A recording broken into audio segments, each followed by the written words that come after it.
കഥ ആരംഭിക്കുന്നത് കിയാമ എന്നു പേരുള്ള ഒരു അധ്യാപകനെ പരിചയപ്പെടുത്തിക്കൊണ്ടാണ്. അന്ന് അദ്ദേഹത്തിന്റെ സ്കൂളിലെ ആദ്യ ദിവസമായിരുന്നു. ധൃതി പിടിച്ച് അദ്ദേഹം സ്കൂളിലേക്ക് ഓടിച്ചെല്ലുകയാണ്. മാക്കിയോ എന്ന പേരുള്ള ഒരു ഹൈസ്കൂളിലാണ് അദ്ദേഹത്തിന് ജോലി കിട്ടിയിരിക്കുന്നത്. പക്ഷേ അദ്ദേഹം അവിടെ എത്തിച്ചേരുമ്പോ ഒരുപാട് വൈകിട്ടൊന്നുമില്ല. കുട്ടികൾ എത്തുന്നേയുള്ളൂ. കഥയവിടെ നിന്നും മറ്റൊരു അധ്യാപികയിലേക്ക് തിരിയുന്നു. കിയാമക്കൊപ്പം അവിടെ ജോയിൻ ചെയ്യാനെത്തിയ ഒരു അധ്യാപിക ഒക്കാബെ എന്നായിരുന്നു അവരുടെ പേര്. ഒക്കാബെ തന്റെ അമ്മയെ വിളിച്ച് റെസ്റ്റ് റൂമിലെത്തി സ്കൂളിലെത്തിയ കാര്യങ്ങളൊക്കെ പറഞ്ഞു. അവൾ അവിടെ നിൽക്കെ തന്നെ അങ്ങോട്ടേക്ക് 3 വിദ്യാർത്ഥിനികൾ കയറി വന്നു. അധ്യാപിക അവിടെ നിൽക്കുന്നു എന്ന ഭാവമൊന്നും അവരുടെ മുഖത്തില്ല.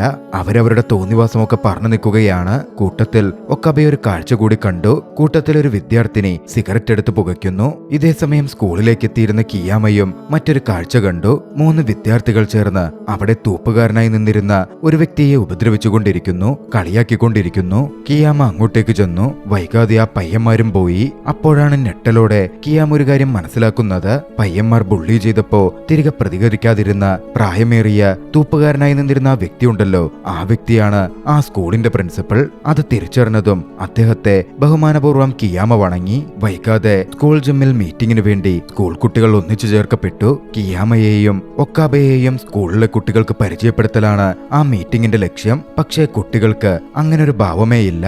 ഓരോരുത്തരും ഓരോരുത്തരുടെ രീതികളിൽ ഓരോരോ കാര്യങ്ങൾ ചെയ്തുകൊണ്ടിരിക്കുന്നു. മുന്നിൽ അധ്യാപകരുണ്ടെന്നോ മീറ്റിംഗ് നടക്കുന്നെന്നോ എന്നൊന്നും അവർ ചിന്തിക്കുന്നേയില്ല. ഒക്കാബയും കിയാമയും സംസാരിച്ചു. പക്ഷേ കുട്ടികൾ മൈൻഡ് പോലും ചെയ്യുന്നുണ്ടായിരുന്നില്ല. ഒക്കാബയ്ക്കും കിയാമയ്ക്കും മക്കിയോ ഹൈസ്കൂളിനെ പറ്റി അറിയാം. വളരെയധികം ബാഡ് റെപ്യൂട്ടേഷൻ ഉള്ള ഒരു സ്കൂളാണത്. അവിടുത്തെ കുട്ടികളൊന്നും ശരിയല്ല, നടത്തിപ്പ് ശരിയല്ല എന്നൊക്കെ പലതും അവർ കേട്ടിട്ടുമുണ്ട്. പക്ഷേ ഇത്തരത്തിൽ കുട്ടികൾ ടീച്ചേഴ്സിനെ ഡിസ്റെസ്പെക്ട് ചെയ്യും എന്നവർ ചിന്തിച്ചിരുന്നേയില്ല. പക്ഷെ ഇത്രയൊക്കെ നടന്നിട്ടും പ്രിൻസിപ്പലിന്റെ പെരുമാറ്റമായിരുന്നു അവരെ കൂടുതൽ ഞെട്ടിച്ചത്. പ്രിൻസിപ്പൽ മുന്നിലേക്ക് വന്ന് കുട്ടികളെ ശകാരിക്കുകയോ വഴക്ക് പറയുകയോ ഒന്നും ചെയ്തില്ല. എല്ലാവരോടും നാളെ നിങ്ങൾ സ്കൂളിലേക്ക് വരണം എന്നത് മാത്രമായിരുന്നു പ്രിൻസിപ്പൽ പറഞ്ഞത്. ആ സമയമാണ് പുറത്ത് സ്കൂളിലേക്ക് റിക്കുയെ എന്ന പയ്യൻ സ്കൂട്ടറുമായി എത്തുന്നത്. അവൻ ഒട്ടും മടിച്ചല്ല. തന്റെ സ്കൂട്ടർ ഓടിച്ച് മീറ്റിംഗ് നടക്കുന്ന ആ സ്കൂൾ ജിമ്മിലേക്ക് കയറി വന്നു. ആരും അവനെ വഴക്ക് പറയുന്നൊന്നും ഉണ്ടായിരുന്നില്ല. അവിടുത്തെ ടീച്ചറായ ഹരാട മുന്നിലേക്ക് വന്ന് റിക്കുയെ തടഞ്ഞു. ജിമ്മിലേക്ക് അങ്ങനെ മോട്ടോർ സൈക്കിൾ ഓടിച്ചു വന്നതിന് അവനെ ശകാരിച്ചു. അവന്റെ സ്കൂട്ടർ പുറത്ത് യാർഡിൽ വെക്കാൻ പറഞ്ഞു. നടക്കുന്ന കാര്യങ്ങൾ കിയാമയും ഒക്കാബയും കണ്ടു നിൽക്കുന്നുണ്ട്. പക്ഷേ അവരെ അത്ഭുതപ്പെടുത്തിയത് ഹരാടയും പ്രിൻസിപ്പലിനെ പോലെ വളരെ ശാന്തമായിട്ടായിരുന്നു നിയമലംഘനം നടത്തിയ ആ കുട്ടിയോടും ഇടപെടുന്നത്. ഒരു പരിധിക്കപ്പുറം അവനെ വഴക്ക് പറയുകയോ ഒന്നും തന്നെ ചെയ്യുന്നുമില്ല. പ്രിൻസിപ്പൽ ആകട്ടെ ആ പയ്യൻ സ്കൂളിലേക്ക് വന്നതിലുള്ള സന്തോഷം രേഖപ്പെടുത്തുകയുമാണ് ചെയ്യുന്നത്. സ്കൂളിലെ കുട്ടികൾ മാത്രമല്ല, സ്കൂളിലെ ടീച്ചേഴ്സിനും സ്കൂളിന് തന്നെയും എന്തോ പ്രശ്നമുണ്ട് എന്ന തരത്തിൽ കിയാമ ചിന്തിച്ചു. സാധാരണ ഏതെങ്കിലും സ്കൂളുകളിൽ കുട്ടികൾ നിയമലംഘനം നടത്തിയ ടീച്ചർമാർ അവരെ ശകാരിക്കും, അവർക്ക് ശിക്ഷകൾ നൽകും. പക്ഷേ ആ സ്കൂളിലാകട്ടെ കുട്ടികൾ എന്തു ചെയ്താലും ടീച്ചേഴ്സ് മൈൻഡ് ചെയ്യുന്നില്ല. എല്ലാവരോടും നാളെയും നിങ്ങൾ സ്കൂളിലേക്ക് വരണേ എന്ന് മാത്രമേ പറയുന്നുള്ളൂ. വൈകാതെ ടീച്ചിങ് സ്റ്റാഫിനൊപ്പം പ്രിൻസിപ്പൽ കിയാമയെയും ഒക്കാബയെയും വെൽക്കം ചെയ്തു. അന്ന് വൈകുന്നേരം അവരുടെ ആ ജോയിനിങ് സെലിബ്രേറ്റ് ചെയ്യാൻ അടുത്തുള്ളൊരു റെസ്റ്റോറന്റ് ബാറിൽ പോവാൻ അവർ തീരുമാനിച്ചു. അവിടെത്തി എല്ലാവരും ഭക്ഷണം കഴിച്ചിരിക്കാൻ തുടങ്ങി. ആ സമയം പ്രിൻസിപ്പൽ തന്നെ സ്കൂളിനെ പറ്റിയുള്ള ഫസ്റ്റ് ഇംപ്രഷൻ എങ്ങനെയുണ്ടായിരുന്നു എന്ന് ഇരുവരോടുമായി ചോദിച്ചു. കിയാമയും ഒക്കാബയും ഉള്ളിൽ തോന്നിയത് മറച്ചുവെച്ചില്ല. തങ്ങളുടെ സംശയങ്ങൾ തുറന്നു പറഞ്ഞു. നിയമങ്ങൾ പാലിക്കപ്പെടുന്നില്ല. കുട്ടികൾ അവർക്ക് ഇഷ്ടമുള്ളത് ചെയ്യുന്നു. കുട്ടികൾ മുടിയൊക്കെ കളർ ചെയ്ത് തോന്നിയ പോലെ വരുന്നു. നിയമലംഘനങ്ങളൊന്നും ആരും കാണുന്നു പോലുമില്ല. കണ്ടാലും കണ്ടില്ലെന്ന് നടിക്കുന്നു. ഇതാണ് മനസ്സിലാകാത്തത്. പിന്നാലെ ടീച്ചേഴ്സ് കാര്യങ്ങൾ വിശദീകരിച്ചു. കാര്യം ശരിയാണ്. നമ്മുടെ സ്കൂളിൽ സ്ട്രിക്റ്റ് ആയ റൂളുകളില്ല. മാക്കിയോ സ്കൂളിലേക്ക് പഠിക്കാൻ വരുന്നത് വളരെയധികം ദാരിദ്ര്യാവസ്ഥയിലുള്ള ബാഡ് റെപ്യൂട്ടേഷൻ ഒക്കെയുള്ള കുട്ടികളാണ്. പലരും പാർട്ട് ടൈം ജോലിക്കൊക്കെ പോയാണ് സ്കൂളിലേക്ക് എത്തുന്നത്. മറ്റ് സ്കൂളുകളെ പോലെ മാക്കിയോ സ്കൂളിലും നിയമങ്ങൾ വെച്ചാൽ ആ കുട്ടികളാരും സ്കൂളിലേക്ക് വരിക പോലുമില്ല. അവർ കൂടുതൽ അപകടങ്ങളിലേക്ക് പോകും. അത് തടയാൻ ഏറ്റവും കുറഞ്ഞത് അവർ സ്കൂളിലെങ്കിലും വരുന്നതല്ലേ നല്ലത്. അതുകൊണ്ട് നമ്മുടെ സ്കൂളിൽ പ്രിൻസിപ്പൽ ആകെ ഒരു നിയമമേ വെച്ചിട്ടുള്ളൂ. സ്കൂൾ യൂണിഫോം ധരിച്ച് സ്കൂളിൽ വരണം. സ്കൂളിലെത്തി അവർക്ക് മറ്റുള്ളവർക്ക് ഉപദ്രവമുണ്ടാക്കാത്ത എന്ത് ആക്ടിവിറ്റീസും ചെയ്യാം. പ്രിൻസിപ്പൽ പിന്നാലെ പറഞ്ഞു. സ്കൂളിലെ കുട്ടികളുമായി ഇടപഴകി സ്കൂളിന്റെ സാഹചര്യവും കുട്ടികളുടെ സാഹചര്യവും നിങ്ങൾ മനസ്സിലാക്കണം. അപ്പോൾ നിങ്ങൾക്ക് കുറേയേറെ കാര്യങ്ങൾ തിരിച്ചറിയാൻ പറ്റും. പ്രിൻസിപ്പൽ പറഞ്ഞത് അവർ മനസ്സിലേക്കെടുത്തു. കുട്ടികളുമായി ഇടപഴകാനും അവരുടെ പ്രോബ്ലംസ് മനസ്സിലാക്കാനും ശ്രമിച്ചു. ആദ്യഘട്ടത്തിൽ കിയാമ പോയി വെറുതെ ഇരിക്കുകയായിരുന്ന 3 മെയിൽ സ്റ്റുഡൻസിന് അടുത്തു ചെന്ന് അവരെ അഭിസംബോധന ചെയ്തു. ജിം ക്ലാസ്സിലൊക്കെ പങ്കെടുക്കണം എന്ന തരത്തിൽ അവരോട് പറഞ്ഞു. പക്ഷെ കൂട്ടത്തിലൊരു പയ്യൻ പറഞ്ഞു, എനിക്ക് ജിം ക്ലാസ്സിലൊന്നും പങ്കെടുക്കാൻ ഒരു താല്പര്യവുമില്ല. എനിക്ക് സ്പോർട്സ് ഇഷ്ടമല്ല. കക്കേരു എന്നായിരുന്നു ആ പയ്യന്റെ പേര്. പിന്നെയാണ് കിയാമ റക്കുയെ എന്ന വിദ്യാർത്ഥിയെ കാണുന്നത് തലേന്ന് ജിമ്മിലേക്ക് സ്കൂട്ടർ ഓടിച്ചു വന്ന അതേ വിദ്യാർത്ഥിയെ തന്നെ അവന്റെ മുമ്പിലേക്ക് ചെന്ന് തന്നെ ഇൻട്രൊഡ്യൂസ് ചെയ്യാൻ കിയാമ ശ്രമിച്ചെങ്കിലും റക്കുയ മൈൻഡ് പോലും ചെയ്യാതെ പോയി. ഇതേസമയം മറുവശത്ത് ഒക്കാബെയാകട്ടെ ഇംഗ്ലീഷ് ലെസൺസ് പഠിപ്പിച്ചുകൊണ്ടിരിക്കുകയാണ്. ക്ലാസ്സിലെ കുട്ടികൾ ശ്രദ്ധിക്കുന്നില്ല. പ്രത്യേകിച്ച് കുറച്ച് പെൺകുട്ടികൾ. അവർക്കെതിരെ ഒക്കാബെ സംസാരിച്ചതും കൂട്ടത്തിലുണ്ടായിരുന്ന ഒരു പെൺകുട്ടി അവിടെ നിന്ന് പുറത്തേക്കിറങ്ങിപ്പോയി. മിസാക്കി എന്നായിരുന്നു ആ പെൺകുട്ടിയുടെ പേര്. പിന്നാലെ ആ പെൺകുട്ടിയുടെ കൂട്ടുകാർ തന്നെ പറഞ്ഞു, രാവിലെ തൊട്ട് അവൾ ഭയങ്കര ഓക്കാനോക്കെയായിരുന്നു. എന്താണെന്ന് നിങ്ങളൊന്ന് ചെന്ന് നോക്കിക്കോളൂ. അങ്ങോട്ടേക്ക് പോയി ഒക്കാബെ കണ്ടത് അവള് ടോയ്ലറ്റ് ഉപയോഗിച്ച് പോകുന്നതായിരുന്നു. ആ സമയം എന്തോ അവൾ വേസ്റ്റ് ബാസ്ക്കറ്റിലിടുന്ന ഒക്കാബെ ശ്രദ്ധിച്ചിരുന്നു. നോക്കിയപ്പോ അതൊരു പ്രഗ്നൻസി ടെസ്റ്റ് കിറ്റ് ആണ്. അതിൽ പോസിറ്റീവുമായിരുന്നു. മിസാക്കി ഗർഭിണിയാണെന്ന് മനസ്സിലാക്കിയതും അതുമായി അവൾ വൈസ് പ്രിൻസിപ്പളിന്റെ അടുത്തെത്തി കാര്യങ്ങൾ വൈസ് പ്രിൻസിപ്പളിനെ ധരിപ്പിച്ചു. വൈസ് പ്രിൻസിപ്പൾ ഹരാട പറഞ്ഞു, ഒരു പണി ചെയ്യൂ, കാര്യങ്ങൾ നിങ്ങൾക്ക് മനസ്സിലായിട്ടുണ്ടല്ലോ. മിസാക്കിയെ നിങ്ങൾ ഹെൽപ്പ് ചെയ്യണം, കൃത്യമായി ഗൈഡ് ചെയ്യണം. ഒക്കാബെയും അതിനോക്കെ പറഞ്ഞു. വൈകാതെ സ്കൂളിലെ സ്പോർട്സ് ലെസൺസും ജിം ക്ലാസുകളും നടക്കുകയാണ്. അവിടെ ഒരു വശത്ത് കക്കേര ഇരിക്കുന്നുണ്ടായിരുന്നു. കക്കേരുവിനടുക്കൽ കളികളിൽ ജോയിൻ ചെയ്യാൻ കിയാമ ചെന്ന് പറഞ്ഞു. പക്ഷേ കക്കേരു താല്പര്യമില്ലെന്ന് പറഞ്ഞ ആ ഇരുത്തം തുടർന്നതേയുള്ളൂ. അപ്പോഴാണ് ബാസ്കറ്റ് ബോൾ ഉയർന്നു വന്ന് കിയാമയുടെ തലയിലിടിക്കുന്നത്. കിയാമ താഴെ വീണു. പിന്നീട് അങ്ങോട്ടേക്ക് കുട്ടികളുടെ പ്രാങ്കുകൾ കിയാമക്ക് കുറച്ച് ഏറ്റുവാങ്ങേണ്ടി വന്നു. കിയാമയുടെ ഷൂസിൽ ഗമ്മ് വെച്ച് കിയാമയെ വീഴ്ത്തുന്നതിലേക്ക് വരെ അത് നീണ്ടു. കിയാമയുടെ തല പോയി ഒരിടത്തിടിക്കുകയും ചെയ്തിരുന്നു. മറുവശത്ത് ഒക്കാബെയാകട്ടെ മിസാക്കി സ്കൂൾ ടോയ്ലറ്റിൽ സിഗരറ്റ് വലിച്ചു നിൽക്കുന്നത് കണ്ടു. അവൾക്കടുത്തു ചെന്ന് ഒക്കാബെ അവളോട് പറഞ്ഞു, സിഗരറ്റ് വലിക്കുന്നത് നിന്റെ വയറ്റിലെ കുഞ്ഞിന് ദോഷം ചെയ്യും. ഒക്കാബെ അങ്ങനെ പറഞ്ഞത് കേട്ട് മിസാക്കി ഒന്ന് ഞെട്ടിയിരുന്നു. എന്താ നിങ്ങളുടെ ശരിക്കും പ്രശ്നം എന്ന മട്ടിലായിരുന്നു മിസാക്കി ഒക്കാബെയോട് തിരികെ ചോദിച്ചത്. അവളെ താൻ സഹായിക്കാം, തന്നോട് തുറന്നു പറയാം എന്ന മട്ടിൽ ഒക്കാബെ പറഞ്ഞപ്പോ അവളോട് ടോയ്ലറ്റ് റൂമിനകത്ത് കയറാൻ മിസാക്കി ആവശ്യപ്പെട്ടു. എന്തിനാണെന്ന് ഒക്കാബെ തിരക്കി. മുഖത്തോട് മുഖം നോക്കി തനിക്ക് അങ്ങനെയൊന്നും പറയാൻ പറ്റില്ല, അതിന് മടിയാകുന്നു എന്നായിരുന്നു മിസാക്കിയുടെ മറുപടി. അവൾ തന്നോട് തുറന്നു പറയുമെന്ന പ്രതീക്ഷയിൽ ഒക്കാബെ ആ മുറിയിലേക്ക് കയറി. മിസാക്കി ഒട്ടും മടിച്ചില്ല. ആ മുറി പുറത്തുനിന്ന് ലോക്ക് ചെയ്ത് ബക്കറ്റിൽ വെള്ളമെടുത്ത് മുകളിലൂടെ ആ ക്യാബിനകത്തേക്ക് ഒഴിച്ചു. ഒക്കാബെയാകെ നനഞ്ഞു കുളിച്ചിരുന്നു. ഇതേസമയം മറുവശത്ത് എല്ലാം കൊണ്ടും കിയാമക്ക് മതിയായിരുന്നു. കിയാമ ആ സ്കൂളിൽ നിന്ന് റിസൈൻ ചെയ്യാൻ തീരുമാനിച്ച് ലെറ്റർ പ്രിൻസിപ്പലിന് കൊടുക്കാൻ ഒരുങ്ങുകയാണ്. അപ്പോഴാണ് അങ്ങോട്ടേക്ക് ഒക്കാബെയും വരുന്നത്. തനിക്ക് ഇവിടെ നിന്ന് ട്രാൻസ്ഫർ വേണം എന്ന് പറഞ്ഞാണ് ഒക്കാബെയുടെ വരവ്. ആ സമയം അത് ചെയ്യരുത് എന്ന് പറഞ്ഞ അവിടെയുള്ള ഓരോ ടീച്ചേഴ്സും തങ്ങൾക്കും അതുപോലെ ജോയിൻ ചെയ്ത സമയത്ത് ഏറ്റുവാങ്ങേണ്ടി വന്ന പ്രാങ്കുകളെപ്പറ്റി തുറന്നു പറഞ്ഞു. തങ്ങൾ നേരിട്ട പ്രശ്നങ്ങളും അവരെ അറിയിച്ചു. ഓരോ കുട്ടികൾക്കും ഓരോരോ പ്രശ്നങ്ങളുണ്ടെന്നും അതൊന്നും അവർ നമ്മളോടാരോടും തുറന്ന് എന്തുകൊണ്ടോ ഷെയർ ചെയ്യുന്നില്ലെന്നും അത് മനസ്സിലാക്കി അത് സോൾവ് ചെയ്യാൻ പറ്റിയാൽ ഈ കുട്ടികളൊക്കെ നല്ലവരാണ് എന്നൊക്കെ അധ്യാപകർ അവരെ അറിയിച്ചു. ഈ കുട്ടികളൊക്കെ അവർ നേരിടുന്ന പ്രശ്നങ്ങൾ കൊണ്ട് അൺസ്റ്റേബിൾ ഇമോഷൻസ് ഉള്ളവരാണെന്നും അതുകൊണ്ടാണ് ഇങ്ങനെയൊക്കെ പ്രവർത്തിക്കുന്നതെന്നും അവർ കൂട്ടിച്ചേർത്തു. ഒക്കെ കേട്ടുകഴിഞ്ഞപ്പോ കിയാമയും ഒക്കാബെയും ജോലി വിട്ടു പോകാനുള്ള അവരുടെ തീരുമാനം ഉപേക്ഷിച്ചു. കുട്ടികൾക്ക് വേണ്ടി എന്തെങ്കിലുമൊക്കെ ചെയ്യണമെന്ന് അവർക്ക് തോന്നി. പിന്നീട് ഒരു ഒഴിവു സമയത്ത് വൈസ് പ്രിൻസിപ്പൽ ഹരാഡ കിയാമയോട് സംസാരിച്ചു. ഇപ്പൊ പ്രശ്നക്കാരനായിട്ടുള്ള ആ കക്കേരു ഇല്ലേ, അവന്റെ ഹൈസ്കൂൾ ക്ലാസ്സുകളിൽ പഠിക്കുമ്പോ സ്പോർട്സിൽ വളരെയധികം മികച്ചവനായിരുന്നു. പിന്നീട് എന്താ സംഭവിച്ചതെന്നറിയില്ല. ഇപ്പോഴാണ് അവൻ ഇങ്ങനെയൊക്കെ ബിഹേവ് ചെയ്യുന്നത്. നീ അവന്റെ ബാക്ക്ഗ്രൗണ്ട് ഒന്ന് ചെക്ക് ചെയ്യ്, ചിലപ്പോ കാര്യങ്ങൾ നിനക്ക് തന്നെ മനസ്സിലാകും. അതോടെ കക്കേരുവിനെ ഫോളോ ചെയ്യാൻ കിയാമ തീരുമാനിച്ചു. അപ്പോഴാണ് ചില കാര്യങ്ങൾ കിയാമ മനസ്സിലാക്കുന്നത്. കക്കേരുവിന് 3 സഹോദരങ്ങളുണ്ട്. അവരുടെ കാര്യങ്ങളൊക്കെ നോക്കുന്നത് കക്കേരു തനിച്ചാണ്. പാരന്റ്സിനെ പറ്റിയൊന്നും ഒരറിവുമില്ല. കക്കേരുവിന്റെ സ്കൂള് കഴിഞ്ഞ് എല്ലാ ദിവസവും അവൻ പോയിട്ടാണ് സഹോദരങ്ങളെ കൂട്ടുക. അന്ന് കിയാമ ഫോളോ ചെയ്ത ദിവസം പോകുന്ന വഴിക്ക് ഇളയ സഹോദരി തനിക്ക് വഴിയരികിൽ കണ്ട ഭക്ഷണം വേണം എന്ന് പറഞ്ഞ് വാശി പിടിച്ചു. പാവം കക്കേരു തന്റെ പേഴ്സ് തുറന്നു നോക്കി. പേഴ്സിൽ പണമൊന്നുമില്ല. അവന് വലിയ ദുഃഖം തോന്നിയിരുന്നു. കുട്ടിയാണെങ്കിൽ വാശി പിടിക്കുന്നു. എന്തു ചെയ്യും എന്നറിയാതെ ഒരു നിമിഷം പകച്ച അവൻ അന്ന് പ്രിൻസിപ്പലിന്റെ അടുത്ത് നിന്ന് അവന് കിട്ടിയിരുന്ന ഒരു പാക്കറ്റ് സ്നാക്ക് പാക്കറ്റ് പൊട്ടിച്ച് തന്റെ സഹോദരങ്ങൾക്ക് അവൻ വീതിച്ചു കൊടുത്തു. ഒരു തരത്തിൽ അവരെ സമാധാനിപ്പിച്ച് വീട്ടിലേക്ക് കൊണ്ടുപോയി. വളരെ പാവപ്പെട്ട ഒരു സാഹചര്യത്തിലാണ് അവൻ ജീവിച്ചിരുന്നത്. വീട്ടിലെത്തിയതും സഹോദരങ്ങൾക്ക് അവൻ ഭക്ഷണം പാകം ചെയ്തു കൊടുത്തു. സഹോദരങ്ങൾക്ക് കൊടുത്തു കഴിഞ്ഞ് അവന് കഴിക്കാൻ വളരെ തുച്ഛമായതേ ഉണ്ടായിരുന്നുള്ളൂ. പലപ്പോഴും അവന് പട്ടിണിയാണെന്നും കിയാമ അതോടെ മനസ്സിലാക്കി.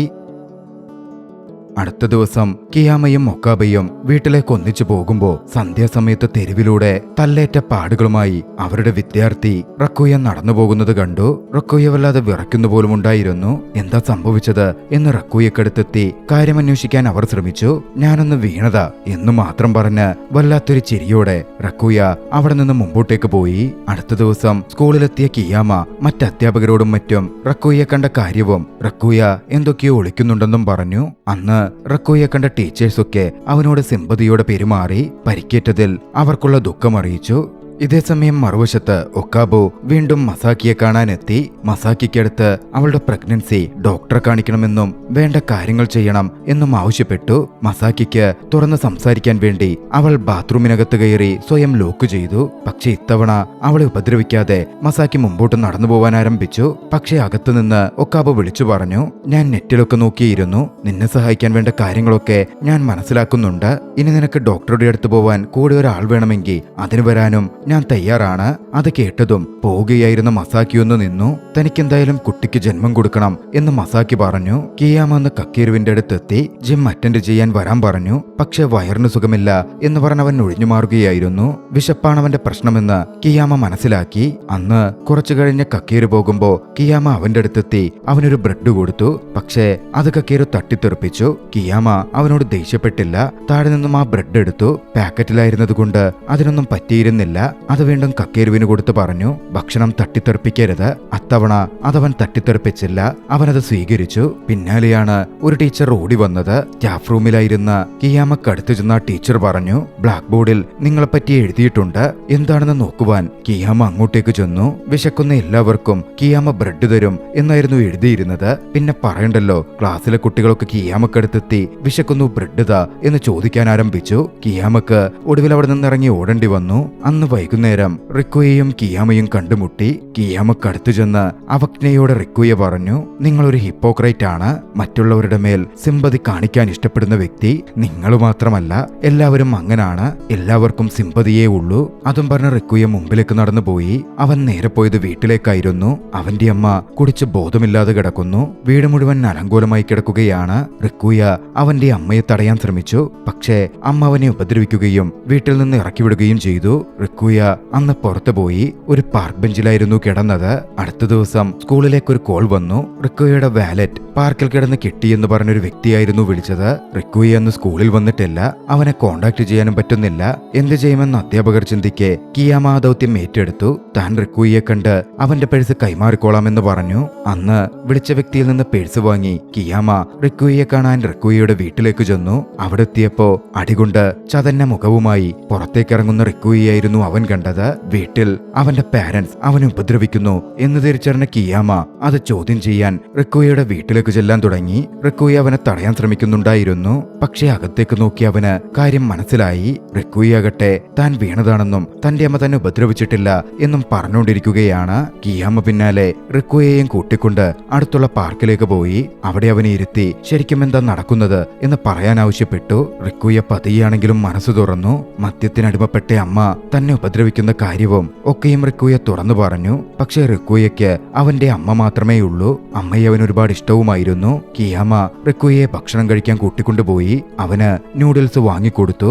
അവർ തമ്മിൽ അന്നൽപ്പം പ്ലസന്റായ ഒരു സംഭാഷണം തന്നെ ഉടലെടുത്തിരുന്നു. റിക്കുയ എന്ന തിരികെ വീട്ടിലേക്കെത്തി അമ്മയ്ക്കടുത്ത് സംസാരിച്ചു. തന്റെ ടീച്ചർ തനിക്ക് രാമൻ അഥവാ നൂഡിൽസ് വാങ്ങിത്തന്നു എന്നവൻ പറഞ്ഞു. എനിക്ക് ജോലി കിട്ടിക്കഴിഞ്ഞ സാലറി കിട്ടുമ്പോ അമ്മയെയും ഞാനത് കഴിക്കാൻ കൊണ്ടുപോകാം എന്നവൻ പറയുന്നുണ്ടായിരുന്നു. പക്ഷേ അവന്റെ അമ്മ കുടിച്ചുകൊണ്ടേയിരിക്കുകയായിരുന്നു. അവർ പറഞ്ഞു, ഞാൻ നിന്നെ ഉപദ്രവിച്ചതിനും ഉപേക്ഷിച്ചതിനും മര്യാദക്ക് നോക്കാത്തതിനുമൊക്കെ ഞാൻ ബ്ലെയിം ചെയ്യപ്പെടുകയേ ഉള്ളൂ. എനിക്കത് നന്നായിട്ടറിയാം. ആ സംഭവം കഴിഞ്ഞ് അടുത്ത ദിവസം കിയാമയ്ക്ക് ഒരു ഫോൺ കോൾ വന്നു. റിക്കുയുടെ അമ്മ ആത്മഹത്യ ചെയ്തു എന്ന വിവരമായിരുന്നു അത്. കിയാമ ഓടി ആശുപത്രിയിലെത്തി. റിക്കുയ അവിടെ ദുഃഖത്തോടെ ഉണ്ടായിരുന്നു. തന്റെ ഒരേ ഒരു കുടുംബാംഗത്തെ റിക്കുയക്ക് നഷ്ടപ്പെട്ടിരിക്കുന്നു. കിയാമ അവനെ ആശ്വസിപ്പിക്കാൻ ശ്രമിച്ചു. മരണപ്പെടുന്നതിന് മുമ്പ് അവന്റെ അമ്മ അവൻ അവസാനമായി ഒരു മെസ്സേജ് അയച്ചിരുന്നു. റിക്കുയ അത് തുറന്നു വായിച്ചു. കിയാമയെ കേൾപ്പിച്ചു.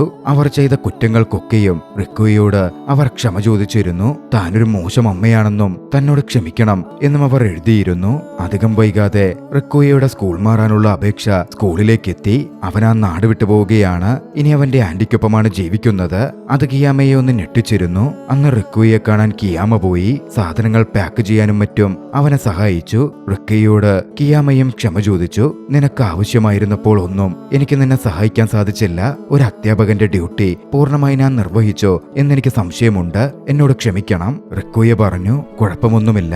എന്നെക്കാൾ നിങ്ങളെ ആവശ്യമുള്ള, നിങ്ങളുടെ കൺസിഡറേഷനും കെയറിങ്ങും ആവശ്യമുള്ള നിരവധി കുട്ടികൾ നമ്മുടെ സ്കൂളിലുണ്ട്. പലർക്കും സഹായം ആവശ്യമുണ്ട്. നിങ്ങളതിൽ കൂടുതൽ ശ്രദ്ധ പുലർത്തണം. അതും പറഞ്ഞ് റിക്കുയെ അവിടെ നിന്ന് പോയി. അധികം വൈകാതെ അവരുടെ സ്കൂളിലേക്ക് താച്ചിബാന എന്നുപേരുള്ള മറ്റൊരു ഉദ്യോഗസ്ഥയും എത്തി. അവർ ലൈബ്രറിയനാണ്. താച്ചിബാന ലൈബ്രറിയിൽ മാറ്റങ്ങൾ വരുത്തി കുട്ടികളെ ആകർഷിക്കാൻ വേണ്ട കാര്യങ്ങൾ ചെയ്തു. ഡൊണേഷനും സ്പോൺസർഷിപ്പും വഴി കിട്ടിയ പണമൊക്കെ ഉപയോഗിച്ച് കുട്ടികൾക്ക് ഭക്ഷണവും മറ്റും ഒരുക്കി. കുട്ടികൾ പതിയെ സ്കൂളിന്റെ കാര്യങ്ങളിലേക്കും ലൈബ്രറിയിലേക്കും ആകർഷിക്കപ്പെട്ടു വന്നു. അങ്ങനെ പുതിയ സെമസ്റ്റർ ആരംഭിക്കുകയായിരുന്നു. കിയാമ കക്കേരുവിന്റെ ക്ലാസ് ടീച്ചറായി മാറി. ആ സമയം ഒരു ആശയവുമായി കിയാമ മുന്നിട്ട് വന്നു. ഓരോരുത്തർക്കും അവരുടെ ഭാവിയിൽ എന്ത് ജോലിയിൽ എത്തിപ്പെടണം എന്ന തരത്തിൽ പൂരിപ്പിക്കാനുള്ള ഒരു പേപ്പറായിരുന്നു അത്. പിന്നാലെ ഉത്തരങ്ങൾ എഴുതി കിട്ടിയ പേപ്പറുകൾ കിയാമ പരിശോധിച്ചു. പല കുട്ടികളും വളരെ കെയർലെസ് ആയിരുന്നു മറുപടി എഴുതിയിരുന്നത്. പലതിലും ഒന്നും തന്നെ എഴുതിയിരുന്നില്ല. ഹരാഡയോട് കിയാമ അതിനെപ്പറ്റി സംസാരിച്ചു. ഹരാഡ പറഞ്ഞു, ഇവിടെ പഠിക്കാൻ വരുന്ന കുട്ടികളിൽ ഭൂരിഭാഗവും എന്തെങ്കിലും പാർട്ട് ടൈം ജോലിയൊക്കെ കഴിഞ്ഞ് വരുന്നവരാണ്. വീട്ടിലെ ബാധ്യതയും ഭാരവുമുണ്ട്. അവർക്ക് അവരുടെ സ്വപ്ന ജോലിയെപ്പറ്റി ചിന്തിക്കാൻ പോലുമുള്ള സമയമില്ല. ഇനി സ്വപ്നമുണ്ടെങ്കിൽ തന്നെ അതിലേക്കൊന്നും അവർക്ക് എത്തിച്ചേരാൻ പറ്റില്ല എന്നാണ് അവർ ചിന്തിക്കുന്നത്. താച്ചിബാനയും മറ്റുമായി കിയാമ അതിനെപ്പറ്റി ഒരു ഡിസ്കഷൻ നടത്തി. പിന്നാലെ കിട്ടിയ നിർദ്ദേശങ്ങളുടെ അടിസ്ഥാനത്തിൽ ചിലത് പ്രവർത്തിക്കാൻ തീരുമാനിച്ചു. ക്ലാസ്സിലെ കുട്ടികൾക്ക് വേണ്ടി ഒരു കരിയർ കൺസൾട്ടേഷൻ കിയാമ അറേഞ്ച് ചെയ്തു. പക്ഷേ കുട്ടികൾക്ക് അതിൽ പങ്കെടുക്കാൻ താല്പര്യമുണ്ടായിരുന്നില്ല. കിയാമ അവരോട് കൈകൂപ്പി അപേക്ഷിച്ചു. ഒടുവിൽ കുട്ടികൾ ഓക്കെ പറഞ്ഞു. ആദ്യത്തെ കുട്ടി കക്കേരുവായിരുന്നു. കക്കേരുവിനോട് ചോദിച്ചപ്പോ ഇപ്പോ പാർട്ട് ടൈം ജോലിക്ക് പോകുന്നുണ്ട്. ഗ്രാജുവേഷൻ കഴിഞ്ഞ മറ്റൊരു ജോലി കൂടി കണ്ടെത്തണം. ഫാമിലിയെ സപ്പോർട്ട് ചെയ്യണം. എനിക്ക് കുക്കിംഗ് അറിയാം. അതുകൊണ്ട് അത് വെച്ച് എന്തെങ്കിലും ജോലിയിൽ ഞാൻ കയറി പറ്റും. ഇപ്പോ തന്നെ പാർട്ട് ടൈമായി ഡിഷ് വാഷറായി ഞാൻ ജോലി നോക്കുന്നുണ്ട്. കക്കേരു അത് പറഞ്ഞതും കിയാമ ചില കാര്യങ്ങൾ സജസ്റ്റ് ചെയ്തു. അങ്ങനാണെങ്കിൽ നിനക്കൊരു ഷെഫാവാൻ ശ്രമിച്ചുകൂടെ? നീ ഡിഷ് വാഷറായി ജോലി ചെയ്യുന്നിടത്ത് നിനക്ക് ഷെഫാവാം. ഇല്ലെങ്കിൽ സ്വന്തമായി ഒരു റെസ്റ്റോറന്റ് തന്നെ തുടങ്ങാം. അതായിരിക്കില്ലേ നിനക്ക് മികച്ച രീതിയിൽ മുമ്പോട്ട് പോകാനുള്ള വഴി. അത് കുഴപ്പമില്ല എന്ന് കക്കേരുവിനും തോന്നി. പിന്നാലെ ലുലുവെന്നും ഹിമേക്കി എന്നും പേരുള്ള രണ്ട് പെൺകുട്ടികൾ കൺസൾട്ടേഷന് വന്നു. ലുലുവിന് വക്കീൽ ഓഫീസിൽ ജോലി ചെയ്യാനാണ് ആഗ്രഹം. ഹിമേക്കിക്ക് ഒരു നാനിയാകണം, കുട്ടികളെ നോക്കുന്ന വ്യക്തി. പക്ഷേ അതിലേക്കൊക്കെ എത്തിച്ചേരാൻ ഒരുപാട് ട്രെയിനിങ് വേണം. അതിന് പണവും വേണം. അതൊന്നും അവരുടെ പക്കലില്ല. അങ്ങനെ ഓരോ കുട്ടികളുടെയും അവർ കേട്ടറിഞ്ഞു. മറുവശത്ത് മിസാക്കി കുട്ടിക്ക് ജന്മം കൊടുത്തിരുന്നു. അതിനുശേഷം അവൾ പഠനം ഉപേക്ഷിക്കാൻ തീരുമാനിച്ചിരിക്കുകയാണ്. ഒക്കേബ മിസാക്കിയുമായി സംസാരിച്ചു. പഠനം ഉപേക്ഷിക്കരുതെന്ന് പറഞ്ഞു. പക്ഷേ മിസാക്കിയുടെ മറുപടി അവളെ അതിശയിപ്പിച്ചിരുന്നു. ആ സ്കൂളിന് ബാഡ് റെപ്യൂട്ടേഷനാണുള്ളത്. അവിടെ നിന്ന് പഠിച്ച് പുറത്തിറങ്ങുന്നതും ഇല്ലാത്തതുമൊക്കെ ഒരുപോലെ തന്നെയാണ്. അധികം വൈകാതെ സ്കൂളിന്റെ സഹായത്തോടെ ഹിമേക്കിക്ക് നാനിയാവാനുള്ള ഇന്റേൺഷിപ്പിനുള്ളൊരു അവസരം കൈവന്നു. ഡേ കെയർ സെന്ററിൽ കുട്ടികളെ നോക്കലായിരുന്നു ജോലി. പക്ഷേ അവൾക്ക് രാത്രി പാർട്ട് ജോലിയുണ്ട്. അതിൽ നിന്നേ വരുമാനമുള്ളൂ. ഇന്റേൺഷിപ്പിന് വരുമാനമില്ല. രാത്രി ജോലി ചെയ്ത് അവശയാവുന്ന അവൾ പകൽ അവിടെ വന്നു കിടന്നുറങ്ങി. അതിന്റെ പേരിൽ ഇന്റേൺഷിപ്പ് ക്യാൻസൽ ചെയ്യപ്പെട്ടു. അതോടെ കിയാമയ്ക്ക് ചില കാര്യം കൂടി മനസ്സിലായി. മക്കീനോ ഹൈസ്കൂളിനെ സംബന്ധിച്ച് കുട്ടികൾക്ക് ഇന്റേൺഷിപ്പ് കൊടുക്കുമ്പോൾ അവർക്കതൊരു വരുമാന മാർഗവും കൂടിയാകണം. എന്നാലേ അതിൽ അവർക്ക് ഫോക്കസ് ചെയ്യാൻ പറ്റൂ. ഇല്ലെങ്കിൽ ഇതുപോലെ ഓരോ ഇന്റേൺഷിപ്പും ക്യാൻസൽ ചെയ്യപ്പെട്ടുകൊണ്ടിരിക്കും. അതോടെ അത്തരത്തിലുള്ള ഇന്റേൺഷിപ്പുകൾക്ക് വേണ്ടി കിയാമയും ടീച്ചേഴ്സും ശ്രമം ആരംഭിച്ചു. പക്ഷെ ഒന്നും തന്നെ ശരിയായി അവർക്ക് കിട്ടുന്നുണ്ടായിരുന്നില്ല. അങ്ങനെ ഇരിക്കെയാണ് ഒരു എഡ്യൂക്കേഷണൽ സെമിനാർ വന്നത്. ഒരുപാട് ബിസിനസ്സുകാരും ഒക്കെ പങ്കെടുക്കുന്ന സെമിനാർ ആയിരുന്നു അത്. അതിൽ സംസാരിക്കാൻ കിയാമക്ക് അവസരം ലഭിച്ചു. കിയാമ മറ്റു സ്കൂളുകളൊക്കെ അഭിസംബോധന ചെയ്ത് കഴിഞ്ഞപ്പോ വേദിയിലേക്ക് കയറി. മക്കീനോ ഹൈസ്കൂളിനെ പറ്റിയും അവിടുത്തെ വിദ്യാർത്ഥികളെ പറ്റിയും എല്ലാവരോടുമായി സത്യസന്ധമായി സംസാരിച്ചു. മക്കീനോ സ്കൂളിലെ വിദ്യാർത്ഥികൾ സാമ്പത്തികമായി വളരെ പിന്നോക്കം നിൽക്കുന്നവരാണ്. പലരും ജോലിക്ക് പോയി കുടുംബം നോക്കിയിട്ടാണ് പഠിക്കാൻ വരുന്നത്. അതുകൊണ്ടാണ് അവരുടെ ഗ്രേഡുകളും പലപ്പോഴും പിന്നോട്ട് പോകുന്നത്. അവർക്ക് ആഗ്രഹിക്കുന്ന ജോലിയിൽ എത്തപ്പെടണമെങ്കിൽ പോലും ഇന്റേൺഷിപ്പ് കിട്ടണം. പക്ഷേ അൺപെയ്ഡ് ഇന്റേൺഷിപ്പുകളിൽ അവർക്ക് പെർഫോം ചെയ്യാൻ സാധിക്കില്ല. കാരണം അത് കഴിഞ്ഞ് പാർട്ട് ടൈം ജോലിക്ക് പോയി വേണം അവർക്ക് കുടുംബം നോക്കാൻ. ആ കുട്ടികളുടെ ഭാവി അങ്ങനെ ഇല്ലാതാക്കപ്പെടുകയാണ്. അവരും ഈ സമൂഹത്തിൽ ഉത്തരവാദിത്തമുള്ളവരായി വളർന്നു വരേണ്ടവരാണ്. അതിനുവേണ്ട സൗകര്യങ്ങൾ ചെയ്തു കൊടുക്കേണ്ടത് നമ്മൾ തന്നെയാണ്. പക്ഷേ അതിനുപോലും അവസരമുണ്ടാകുന്നില്ല. കിയാമയുടെ വാക്കുകൾ അവിടുണ്ടായിരുന്ന പലരുടെയും ഹൃദയത്തെ തൊട്ടി കേട്ടിരുന്നു. അന്ന് സെമിനാർ അവസാനിച്ചപ്പോ അവിടെ ഉണ്ടായിരുന്ന പല ബിസിനസ്സുകാരും അവരുടെ കാർഡുകളുമായി കിയാമയുടെ അടുത്തെത്തി കുട്ടികൾക്ക് പെയ്ഡ് ഇന്റേൺഷിപ്പ് നൽകാൻ തങ്ങൾ തയ്യാറാണെന്നറിയിച്ചു. കാര്യങ്ങൾ മുമ്പിലേക്ക് പോയി. ഓരോ വിദ്യാർത്ഥികൾക്കും അവർക്ക് ഇഷ്ടപ്പെട്ട പോലുള്ള ഇന്റേൺഷിപ്പുകൾ ലഭിച്ചു. അവരുടെ പാഷൻസും ഡ്രീംസും അവർക്ക് ഫോളോ ചെയ്യാനും എത്തിപ്പിടിക്കാൻ പറ്റുമെന്നുള്ള പ്രതീക്ഷയും അവരുടെ ഉള്ളിൽ വളർന്നു. നാളുകൾക്കപ്പുറം കക്കേരു റെസ്റ്റോറന്റിൽ ഷെഫായി മാറിയിരുന്നു. അങ്ങനെ ഓരോരുത്തരും അവർക്കിഷ്ടപ്പെട്ട അവരാഗ്രഹിച്ച ജോലികളിലേക്ക് എത്തപ്പെട്ടു. ഒരു ദിവസം കിയാമ റിക്കോയെ കാണാൻ പോയി. റിക്കോയെ ഇപ്പോൾ മെക്കാനിക്കൽ ഷോപ്പിൽ ഒരു മെക്കാനിക്കായി ജോലി നോക്കുകയാണ്. കിയാമയെ അവിടെ കണ്ട് റിക്കോയെ ഒരുപാട് സന്തോഷിച്ചു. തന്റെ അധ്യാപകനെ കൂട്ടിക്കൊണ്ടുപോയി അവൻ അദ്ദേഹത്തിന് നൂഡിൽസ് വാങ്ങിക്കൊടുത്തു. പണ്ട് അദ്ദേഹം തനിക്ക് വേണ്ടി ചെയ്തു തന്നതിനുള്ള ഒരു നന്ദി സൂചകമായിട്ടായിരുന്നു അത്. നല്ല അധ്യാപകർ കുട്ടികളുടെ ജീവിതം എങ്ങനെ മാറ്റിമറിക്കുന്നു എന്നീ ചലച്ചിത്രത്തിലുടനീളം കാണാം. രസകരമായ ഈ ചലച്ചിത്രം നിങ്ങൾക്കിഷ്ടമായെങ്കിൽ വീഡിയോ ലൈക്ക് ചെയ്യുക. അഭിപ്രായങ്ങളും നിർദ്ദേശങ്ങളും കമന്റുകളിൽ രേഖപ്പെടുത്തുക. കഴിയുമെങ്കിൽ ചാനൽ സബ്സ്ക്രൈബ് ചെയ്തും കൂട്ടുകാർക്ക് ഷെയർ ചെയ്തു കൊടുത്തും ഞങ്ങളെ സപ്പോർട്ട് ചെയ്യുക. അടുത്ത എപ്പിസോഡിൽ മറ്റൊരു മികച്ച ചലച്ചിത്രവുമായി നമുക്ക് കണ്ടുമുട്ടാം. അതുവരെ ബൈ.